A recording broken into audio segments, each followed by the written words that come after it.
اللہ وکفا وسلام علی عبادہ الذین اصطفى اما بعد اعوذ باللہ من الشیطان الرجیم بسم اللہ الرحمن الرحیم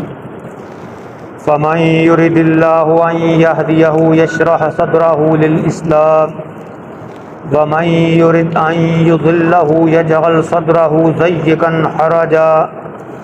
كأنما يصعد في السماء كذلك يجعل الله الرجس على الذين لا يؤمنون وهذا صراط ربك مستقيما قد فصلنا الآيات لقوم يذكرون لهم دار السلام عند ربهم وهو وليهم بما كانوا يعملون صدق الله العظيم۔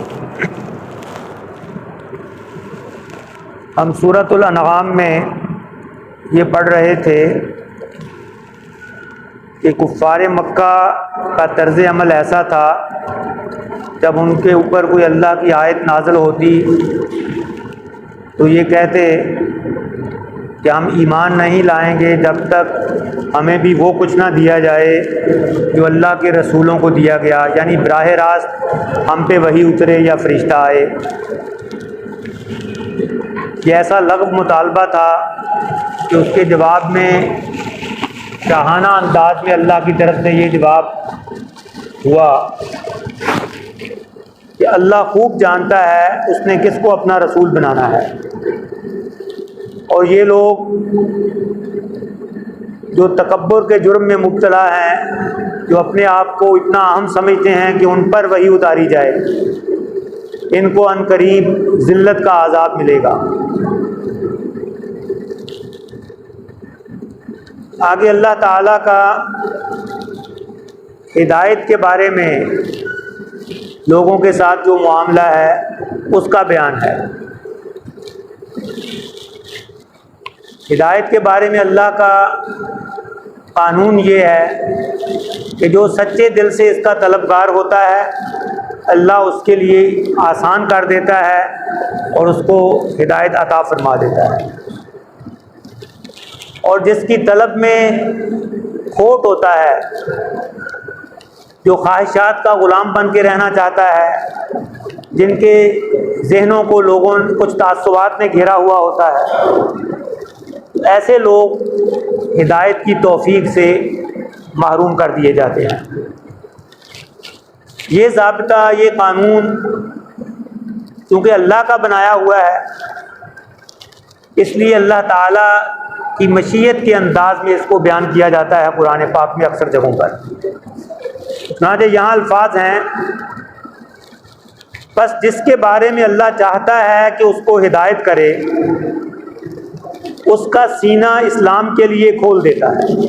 یشرح صدرہ للاسلام، یہ شرح صدر، سینے کا کھول دینا، اس سے کیا مراد ہے؟ یہ کس کیفیت کا نام ہے؟ یہ شرح صدر ایک طرح کی روشنی ہے جو اللہ تعالیٰ نیک فطرت لوگوں کے دل میں ڈال دیتا ہے، اور اس کی روشنی میں وہ حق کو اس طرح پہچان لیتے ہیں، انہیں کوئی اس میں تردد نہیں رہتا، کوئی شکوک و شبہات نہیں رہتے۔ ایک روایت کے مطابق نبی اکرم صلی اللہ علیہ وسلم نے جب اس کا ذکر کیا تو صحابہ نے پوچھا کہ یہ شرح صدر کیا ہے؟ فرمایا یہ ایک نور ہے، ایک روشنی ہے جو مومن کے دل میں داخل کر دی جاتی ہے۔ صحابہ نے پوچھا کہ اس کی علامات کیا ہیں، ہمیں کیسے پتہ چلے گا کہ کسی کے دل میں یہ روشنی داخل ہو گئی؟ فرمایا اس کی علامت یہ ہے کہ اس آدمی کا دل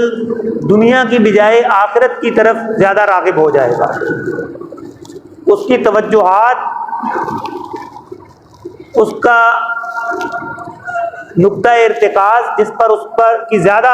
توجہ دھیان رہتی ہے وہ آخرت بن جاتا ہے دنیا کی بجائے، اور وہ مرنے سے پہلے اس کی تیاری کرنا شروع کر دیتا ہے۔ جس آدمی کی زندگی میں یہ چیز نظر آئے کہ دنیا اس کے لیے اتنی اہم نہیں ہے جتنا اہم اس کے لیے آخرت کا معاملہ ہے،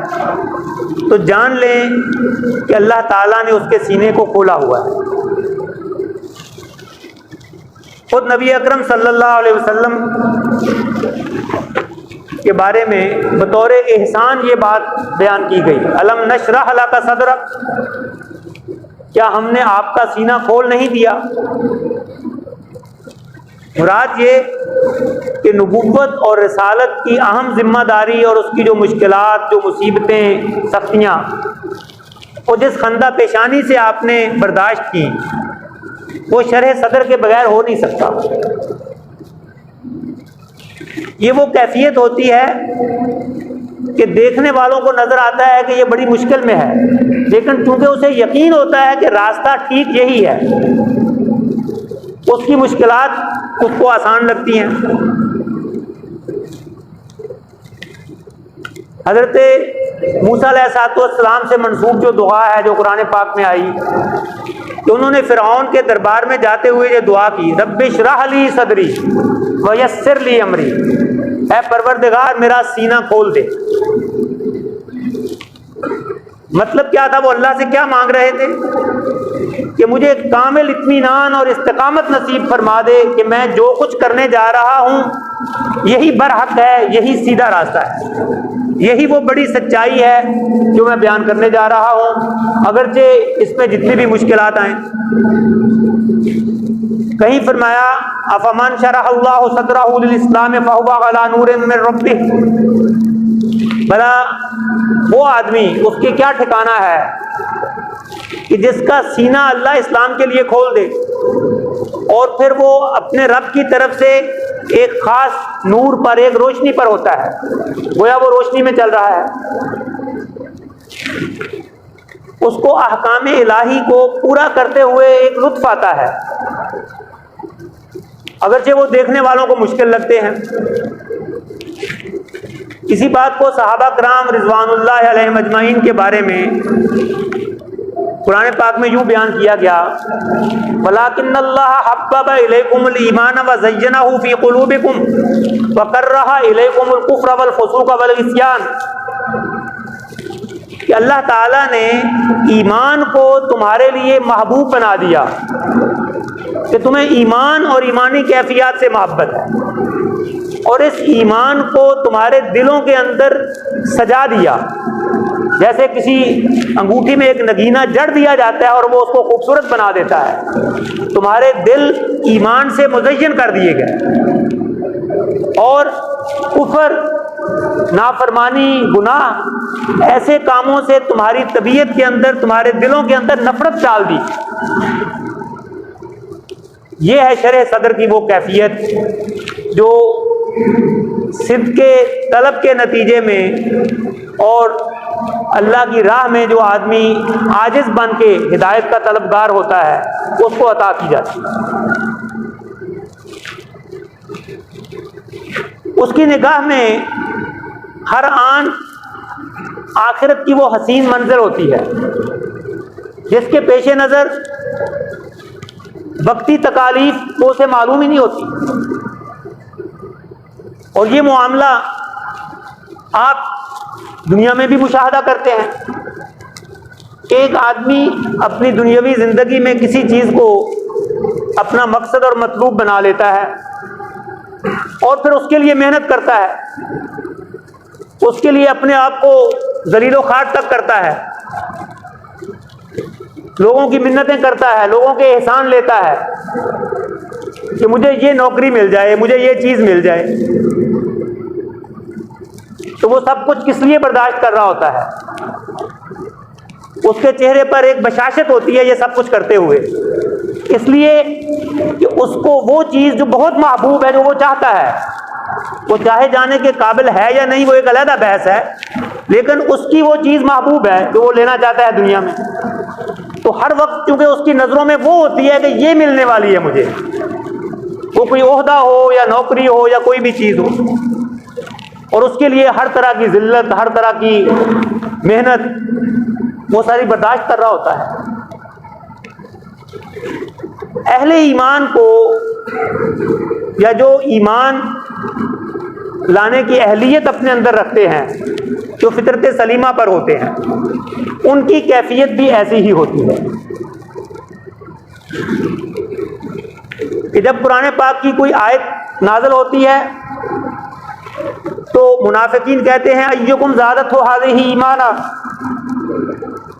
اس آیت سے کس کو فائدہ ہوگا، کس کے ایمان میں اضافہ ہوگا؟ تو فرمایا کہ جو ایمان والے ہیں یہ آیت ان کے ایمان میں اضافے کا باعث بنے گی۔ وَأَمَّا الَّذِينَ فِي قُلُوبِهِم مَرَضٌ فَزَادَتْهُمْ رِجْسًا إِلَىٰ رِجْسِهِمْ، اور جن کے دلوں میں روگ ہے، منافقت ہے، ان کی ناپاکی میں اور اضافہ کرے گی، وہ گمراہی میں پکے ہو جائیں گے۔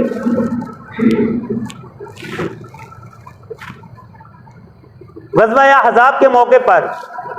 مسلمان بڑی مشکل میں تھے، اور ان کے ساتھ ہی مدینہ کے سارے وہ لوگ جو دل سے مسلمانوں کے ساتھ نہیں تھے، منافقین تھے، ان سب پر ہی ایک سخت وقت آیا ہوا تھا، محاصرہ ہو گیا تھا، تمام رسد کے ذرائع بند ہو گئے تھے اور محاصرہ طویل ہوتا جا رہا تھا۔ خود قرآن پاک میں اس کیفیت کا نقشہ یوں بیان کیا گیا، ہنالک ابتلی المؤمنون وزلزلوا زلزالا شدیدا، تو اس موقع پر اہل ایمان کو خوب آزمایا گیا اور خوب ایک زلزلے میں اندرونی طور پر وہ کپ کپا کے رہ گئے، اس کیفیت سے دو چار ہوئے۔ منافقین کی اس وقت کیا حالت تھی کہ وہ کہتے تھے ما وعدنا اللہ ورسولہ الا غرورا، کہ ہمارے ساتھ اللہ اور اس کے رسول نے دھوکہ کیا، جو وعدے کیے تھے وہ سب جھوٹ ثابت ہوا، وہ فریب تھا۔ ہمیں وعدے تو یہ کیے گئے تھے کہ تمہیں فتح حاصل ہوگی، وقت کی ساری طاقتیں تمہارے قدموں میں جھک جائیں گی، لیکن یہاں حالات کیا ہیں کہ ہم محصور ہو کے رہ گئے ہیں، ہمارے لیے رفع حاجت کے لیے گھر سے باہر جانا وہ بھی مشکل ہو گیا ہے۔ عین انہی حالات میں، اسی سورہ مبارکہ میں اہل ایمان کا بھی ایک قول نقل ہوا ہے۔ منافقین یہ کہہ رہے تھے کہ ہمارے ساتھ اللہ اور اس کے رسول نے دھوکہ کیا، اور اہل ایمان کا قول ہے وَلَمَّا رَأَى الْمُؤْمِنُونَ الْأَحْزَابَ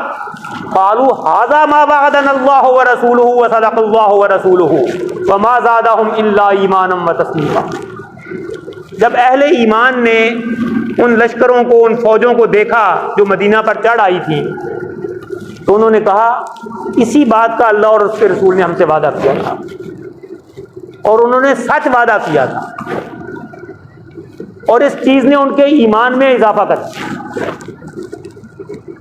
ایک جیسے حالات ہیں،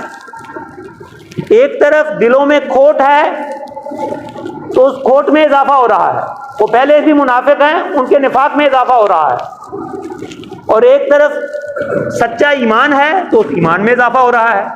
چیز ایک ہی ہے، حالات ایک جیسے ہی ہیں۔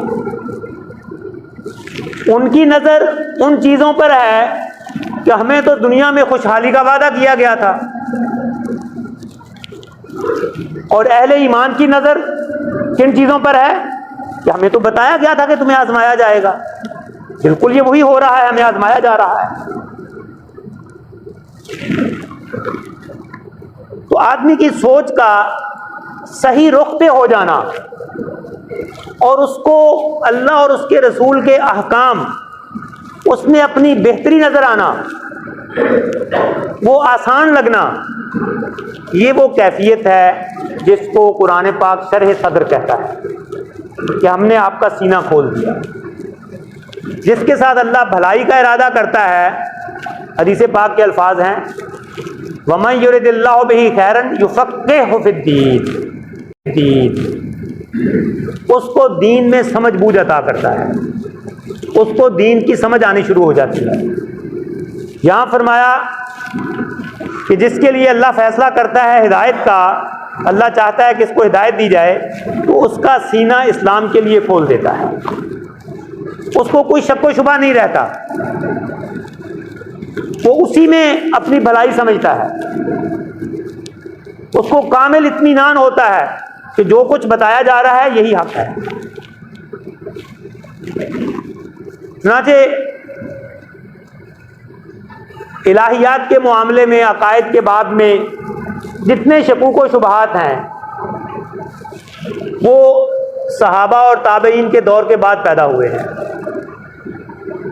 جب اس شرح صدر والی کیفیت میں کمی آنی شروع ہوئی تو پھر عجیب و غریب شکوک و شبہات پیدا ہوئے۔ صحابہ کے دور میں وہ نبی اکرم صلی اللہ علیہ وسلم سے کبھی کوئی سوال کرتے بھی تھے تو اپنے اطمینان قلب کے لیے، اور جو جواب ملتا تھا اس پہ فوراً مطمئن ہو جاتے تھے۔ کبھی یہ بحثیں نہیں ہوئی کہ ایسا کیوں ہے۔ یہ ساری بحثیں یہ تب شروع ہوئی ہیں جب شرح صدر کی یہ کیفیت لوگوں کے دلوں سے رخصت ہوئی۔ فلسفی کو بحث کے اندر خدا ملتا نہیں، ڈور کو سلجھا رہا ہے اور سرا ملتا نہیں، وہ بحثوں میں پڑے ہوئے ہیں۔ اس دنیا کی سب سے بڑی حقیقت وہی نہیں انہیں سمجھ آ رہی، اللہ کے وجود میں ہی شک کیے جا رہے ہیں۔ وہ جو تمہارے وجود کے اندر ہے، جس کی نشانیاں تمہارے اندر موجود ہیں، تمہارے باہر موجود ہیں، پوری کائنات بھری ہوئی ہے اس کی نشانیوں سے، وہ انہیں نظر نہیں آ رہی اور اس میں شک کر رہے ہیں کہ اللہ ہے یا نہیں۔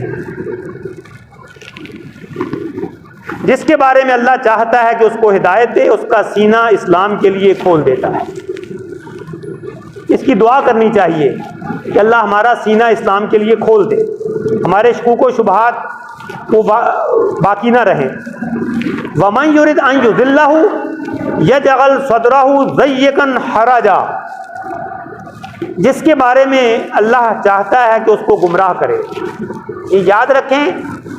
کہ اسی اللہ کے قانون ہدایت کے تحت ایسا ہوتا ہے کہ اللہ کس کے بارے میں چاہتا ہے اسے گمراہ کرے۔ وہ جو اپنی فطرت سلیم کو خود مسخ کر لیتے ہیں، جو ہدایت کی سچی طلب اپنے اندر نہیں رکھتے، جو اپنی خواہشات کی غلامی کرتے ہیں، جو تعصبات میں مبتلا ہوتے ہیں، جو اپنے آباء و اجداد کی تقلید سے جان نہیں چھڑا سکتے، تو انہیں حق سمجھ میں نہیں آتا۔ جب ان کا یہ طرز عمل ہوتا ہے تو اللہ کی طرف سے بھی، اللہ کی مشیت بھی ان کے بارے میں یہ ہو جاتی ہے کہ ان کو گمراہ کیا جائے۔ پھر ان کی کیفیت کیا ہو جاتی ہے کہ اللہ ان کے سینے کو کر دیتا ہے بہت تنگ، ضیقاً حرجا۔ ضیق تنگ، حرجا اس جگہ کو کہتے ہیں جو جھاڑیوں اور درختوں کے اندر اس طرح گھری ہوئی ہو کہ وہاں کوئی چرنے والا جانور پہنچ نہ سکتا۔ کوئی سچی بات، کوئی ہدایت کی بات ان کے دلوں میں پھر داخل ہوتی نہیں۔ اور اس کی مثال آگے کیا بیان کی؟ ان کی حالت یہ ہو جاتی ہے کأنما یصعد فی السماء، جیسے کوئی آدمی آسمان میں چڑھ رہا ہے، تکلف کے ساتھ، تکلیف کے ساتھ کوئی چڑھائی چڑھنا۔ اس وقت انسان کی جو حالت ہوتی ہے، خاص طور پہ جب کہ اس کو عادت بھی نہ ہو، تو ایسے لوگوں کی یہ حالت ہو جاتی ہے کہ ان کے سامنے ایمان کی، اللہ اور اس کے رسول کی کوئی بات کی جائے تو اس کو ماننا، اس پر عمل کرنا انہیں اتنا مشکل لگتا ہے کہ ان پر گویا کوئی عذاب ٹوٹ پڑا ہے، گویا وہ کوئی چڑھائی چڑھ رہے ہیں۔ جب بڑی کوئی سٹیپ چڑھائی ہو تو جن لوگوں کو موقع ملا ہے اس کے چڑھنے کا، وہ جانتے ہیں کہ وہ کتنا مشکل ہوتا ہے۔ یہ شرح صدر کے بالمقابل ایک کیفیت بیان کی ہے۔ ایک طرف شرح صدر کی کیفیت ہے کہ ان کا دل کھول دیا جاتا ہے، سینہ کھول دیا جاتا ہے، انہیں دین اور اسلام، اس کی باتیں، اس پر عمل کرنا، اس کو ماننا وہ آسان لگتا ہے بالکل، اس لیے کہ آخرت کی خوبصورت منزل جنت وہ ہر وقت سامنے ہوتی ہے، وقتی مشکلات ان کو کچھ معلوم ہی نہیں ہوتی۔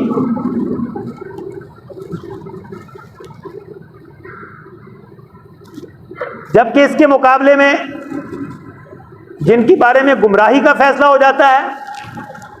ان پر گویا کوئی قیامت ٹوٹ پڑتی ہے اگر کوئی دین کا حکم ان کے سامنے پیش کیا جائے جس پر عمل کرنا ہو، انہیں بہت مشکل لگتا ہے۔ اپنے مفادات قربان کرنا، اپنی خواہشات کو قربان کرنا ان کی جان پہ آ جاتی ہے۔ کذالک یجعل اللہ الرجس علی الذین لا یؤمنون، ایسے ہی اللہ تعالی مسلط کر دیتا ہے ناپاکی کو، عذاب کو ان لوگوں کو پر جو ایمان نہیں لاتے، جو ایمان لانے سے انکار کرتے ہیں ان کے بارے میں اللہ کی طرف سے یہ فیصلہ ہو جاتا ہے کہ وہ اس کو رجس کہا گیا۔ اس کا مطلب عذاب بھی ہے، اس کا مطلب شیطان بھی ہے کہ ان پر شیطان مسلط کر دیا جاتا ہے، اور لفظی معنی اس کا ناپاکی کی حالت۔ وَهَذَا صِرَاطُ رَبِّكَ مُسْتَقِيمًا، اور یہ ہے راستہ تیرے رب کا بالکل سیدھا۔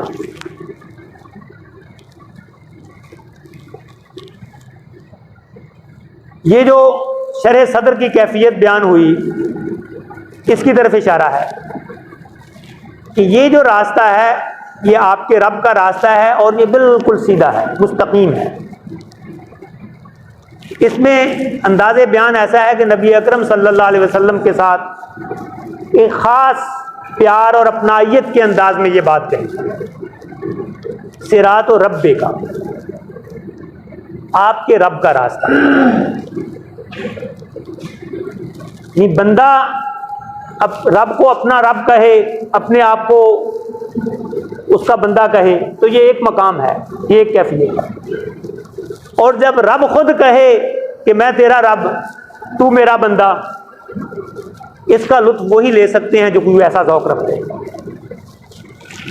وَهَذَا صِرَاطُ رَبِّكَ مُسْتَقِيمًا، یہ ہے آپ کے رب کا سیدھا راستہ، اور راستہ سیدھا ہونے میں پھر اس کے آسان ہونے کی طرف اشارہ ہے۔ جو راستہ سیدھا ہوتا ہے اس کا سمجھنا بھی آسان، اس پہ چلنا بھی آسان۔ آپ سے یہاں سڑک پہ جاتے ہوئے کوئی راستہ پوچھ لے اور اتفاق سے وہ جس جگہ کا راستہ پوچھ رہا ہے وہ بالکل سیدھ میں ہو تو کتنا آسان ہوتا ہے، سیدھے اس طرف چلتے جاؤ، نہ بتانے والے کو مشکل نہ سمجھنے والے کو مشکل۔ اور جو راستہ ذرا پیچیدہ ہو کہ یہاں سے رائٹ ٹرن لینا، پھر لیفٹ لینا، پھر اتنا جانا، پھر یوں ہو جانا، پھر یوں، تو وہ سمجھنے والے کے بھی سمجھ میں نہیں آتا اور سمجھانے والے کے لیے بھی مشکل ہو۔ تو یہ دین اسلام جس کو اللہ بار بار کہتا ہے مستقیم، یہ بالکل سیدھا راستہ ہے، یہ سیدھا اللہ کی طرف لے کے جانے والا راستہ ہے، اللہ سے جوڑ دینے والا راستہ ہے۔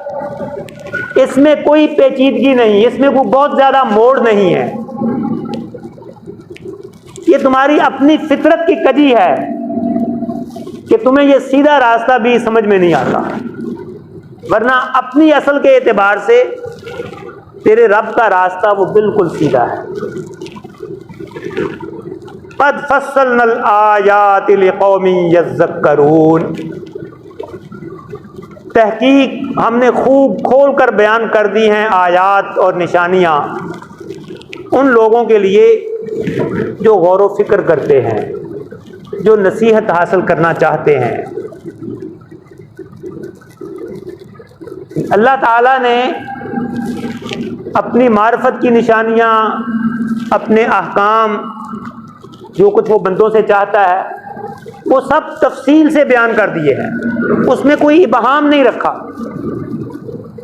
وہ قرآن پاک میں بیان کر دیے، وہ نبی اکرم صلی اللہ علیہ وسلم کے ذریعے سے ہم تک ان کی تفصیل پہنچ گئی۔ کسی چیز میں کوئی بات ادھوری نہیں چھوڑی گئی، لیکن اس سے فائدہ کن کو ہوتا ہے؟ لقوم یذکرون، ان لوگوں کے لیے یہ ہے، ان لوگوں کے لیے یہ مفید ہے تفصیل جو سچی طلب کے ساتھ، صدق کے دل کے ساتھ غور کرنا چاہتے ہیں اور اس سے نصیحت حاصل کرنا چاہتے ہیں۔ جن کی نیت ایسی نہیں ہے، وہ صرف کجی تلاش کرنے کے لیے اس پر دھیان کرتے ہیں، تو ان کے بارے میں وہی ہے فزادتہم رجسا الی رجسہم،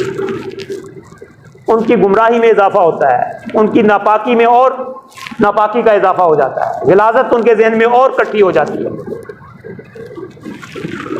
لہم دار السلام عند ربہم وہو ولیہم بما کانوا یعملون، ایسے لوگوں کے لیے کہ جن کے لیے اللہ تعالیٰ نے ہدایت کا فیصلہ کیا اور ان کے سینے کو اسلام کے لیے کھول دیا، ان کا انجام کیا ہے؟ تو ان کے لیے ہے دار السلام، ان کے رب کے پاس، اور وہی ان کا دوست ہے، وہی ان کا کارساز ہے، وہی وہ ہستی ہے جس پر وہ بھروسہ کر سکتے ہیں اس کے بدلے میں کہ جو وہ اعمال کرتے تھے، جو اعمال وہ دنیا میں کرتے رہے، اس کا بدلہ ان کو یہ ملا کہ وہ اللہ ہی ان کا دوست ہے اور اس نے ان کے لیے ایک دار السلام تیار کر رکھا ہے۔ السلام یہ اللہ کا نام بھی ہے، تو اس کا مطلب اللہ کا گھر، اور سلام کے معنی سلامتی، جہاں کسی قسم کا کوئی خوف نہ ہو، آپ کی طبیعت کے خلاف وہاں کوئی بات نہ ہو۔ لا يسمعون فيها لغوا ولا تأثیما الا قیلا سلاما سلاما، یہ جنت کی کیفیت بیان ہوئی ہے کہ وہ وہاں پہ کوئی بیہودہ بات، کوئی گناہ کی بات وہ سننے کو بھی نہیں ملے گی، ان کے کانوں تک پہنچے گی بھی نہیں،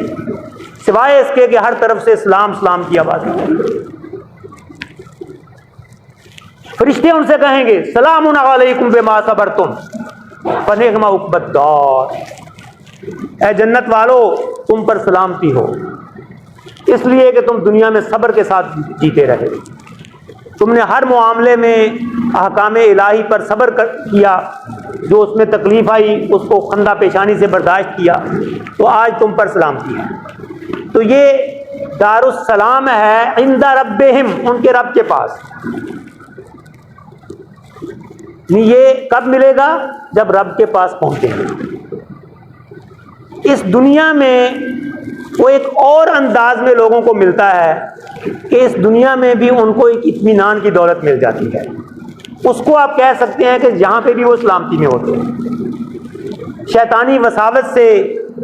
شیطان کی ترغیبات سے وہ حفاظت میں ہوتے ہیں، تو یہ دنیا بھی ان کے لیے دار السلام اعتبار سے بن جاتی ہے۔ لیکن ہر اعتبار سے جو دار السلام ملے گا وہ عند ربہم، جب وہ اپنے رب کے پاس پہنچیں گے اور وہی ان کا دوست اور کارساز ہے ان کے اعمال کے بدلے کے نتیجے میں۔ آخر دعوانا